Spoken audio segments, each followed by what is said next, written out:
आणि हेच सांगत असताना अजून एक महत्वाची खरी ब्रेकिंग जी मला महाराष्ट्रातल्या जनतेसाठी द्यायची आहे ती म्हणजे काल शिवसेनेचे नेते संजय राऊत यांनी माझ्याबद्दल ज्या काही वल्गना केल्या होत्या त्याचं उत्तर आज मला द्यायचं आहे. आणि आज मी जी ब्रेकिंग आपल्याला देतोय ही पुढच्या 2 महिन्यामध्ये 100% खरी होणार आहे.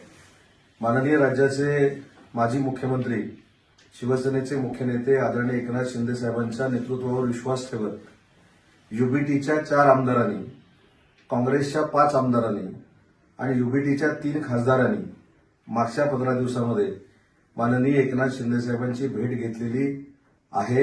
ह्याचा रेकॉर्ड देखील आहे. जवळजवळ 10 माजी आमदार युबीटीचे हे माननीय एकनाथ शिंदे साहेबांच्या संपर्कात आहेत. अनेक जिल्हाप्रमुख संपर्कात आहेत.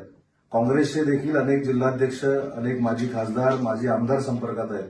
आणि येत्या 3 महिन्यात हे सगळे माननीय एकनाथ शिंदे साहेबांच्या नेतृत्वाखाली शिवसेनेमध्ये काम करायला सुरुवात करणार आहेत. ही खऱ्या अर्थानं आजची ब्रेकिंग आहे.